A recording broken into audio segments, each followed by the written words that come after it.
Welcome back, everybody. If you're new here, one of my number one goals is to deliver as much value as possible in the shortest amount of time possible.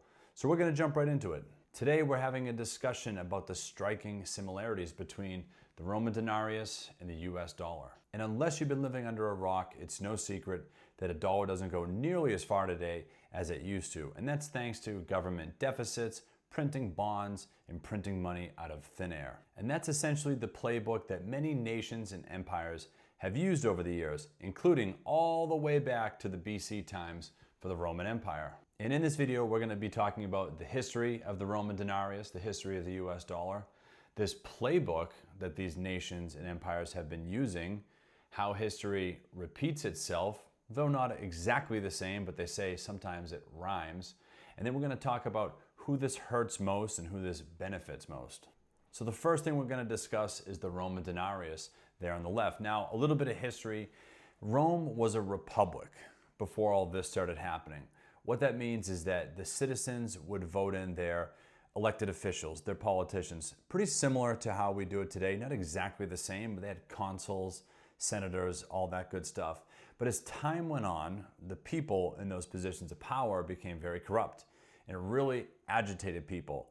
And as that agitation was rising and the corruption was rising, people were very smart in these elected positions, and they started consolidating power behind the scenes, and eventually the Roman Republic turned into the Roman Empire when the first emperor took over, and that was Augustus in 27 BC. Now let's get back to the silver denarius. You can see this 95 here. That stood for the silver content, meaning that those coins were 95% silver. And that's where the value came in. The silver denarius was the most common. It was the dominant currency back then for Rome and all of its trading partners, okay? But as you could see, the silver content started to go down and dwindle. Now, why is that?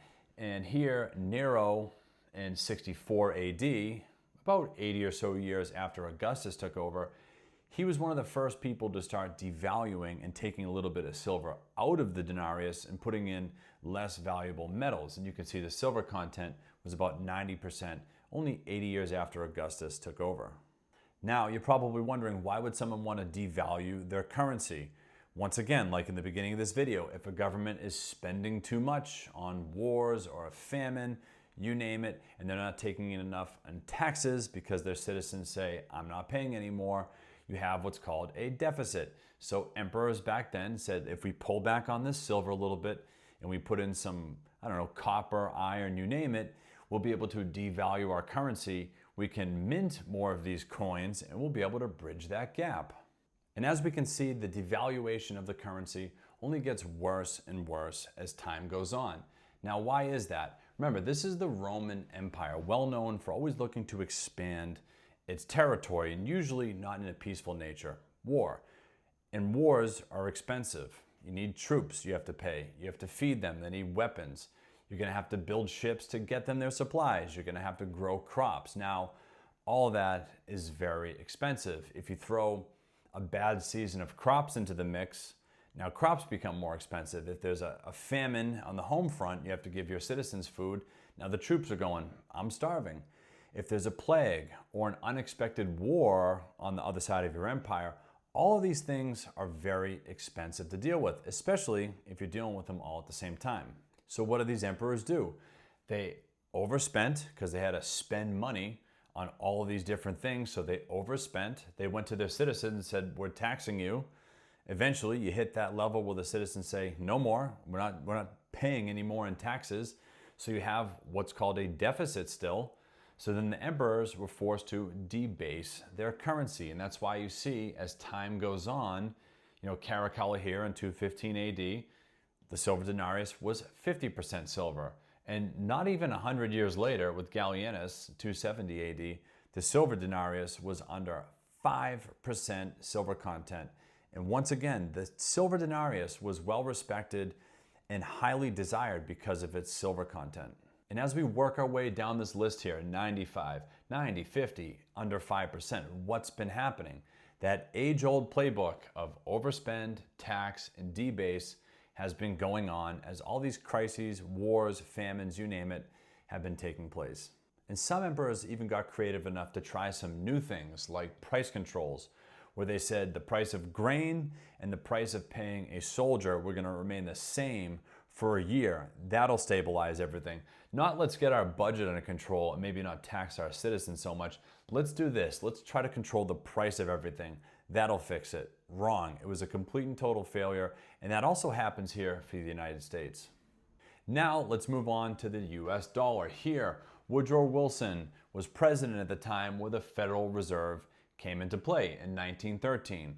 Now, the dollar wasn't necessarily made out of silver. Yes, it was pegged to gold and silver and whatnot over time, but it wasn't made out of silver. But for the sake of keeping things, similar, an apples to apples discussion, I'm going to say that the dollar's value then was 100%. And the Federal Reserve was created to keep inflation at bay and employment as high as possible. It also led to stability in the monetary system. And I know a lot of people aren't too happy with the Federal Reserve and interest rates and money printing. I get it.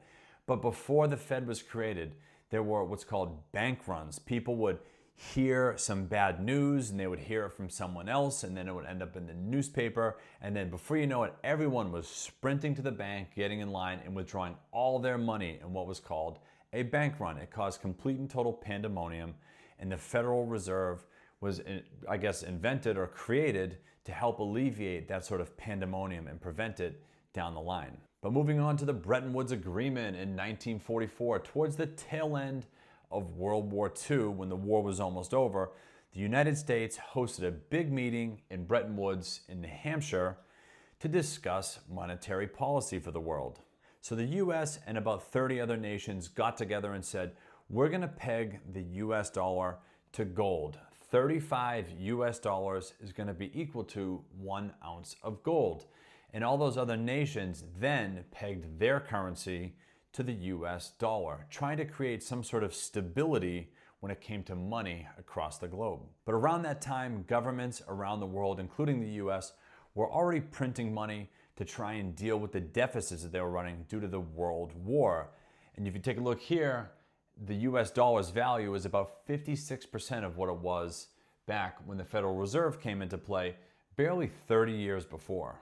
And now moving on to 1971, President Nixon got on live television to address the nation and said, hey, remember this gold standard here that we created at the Bretton Woods Agreement, that meeting at the end of World War II?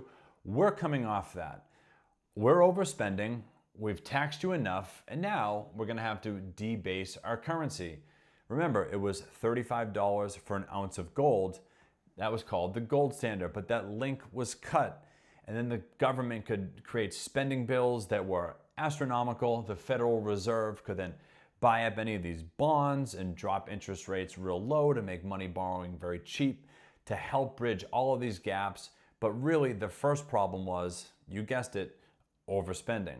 And by the time Nixon took the dollar off the gold standard, you could see that the dollar's value had dropped to about 24% of what it originally was in 1913. And to end off, we all remember not too long ago in 2020, COVID came around and shut down the whole economy. Factories were closed, which meant that groceries, lumber, toilet paper, we all remember that, the supply of all those goods and services started to drop like crazy. And at the same time, our government started printing trillions and trillions of dollars of stimulus to try and rescue the economy.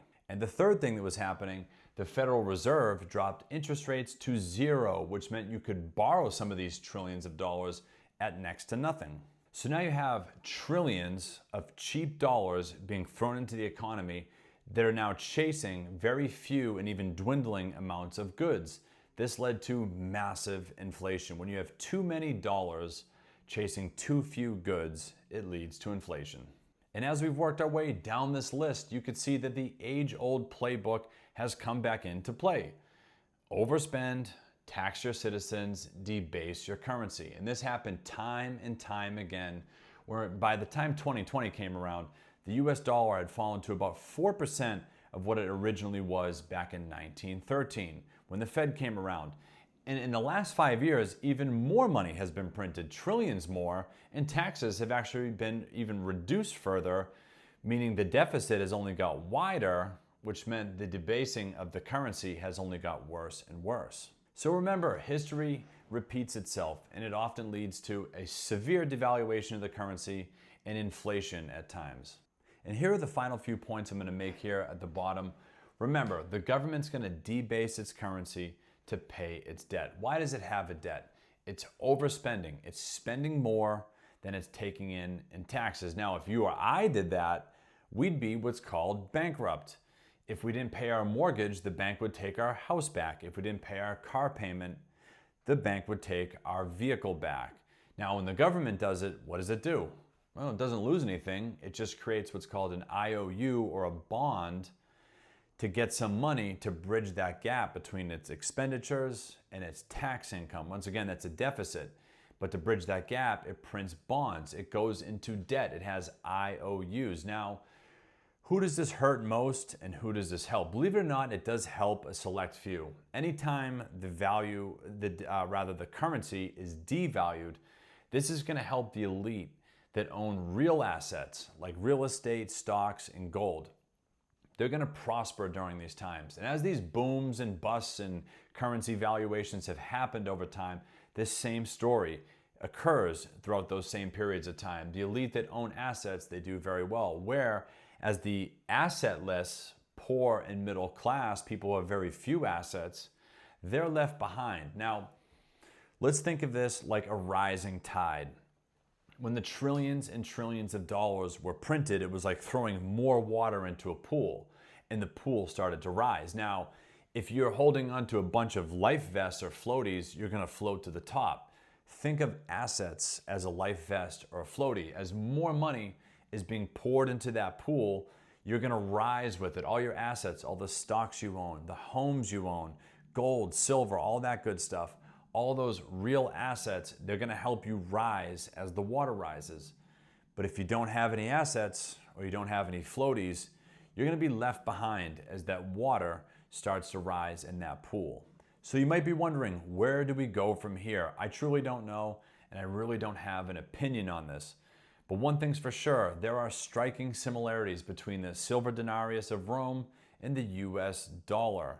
And while I can't give you a prediction on where things are going, I hope I've been able to help explain how we got here in the first place. And if you found value in this video, please hit that like button and make sure to subscribe for more videos like this. And if you have any thoughts on this topic, drop a comment below. I'll be glad to hear from you.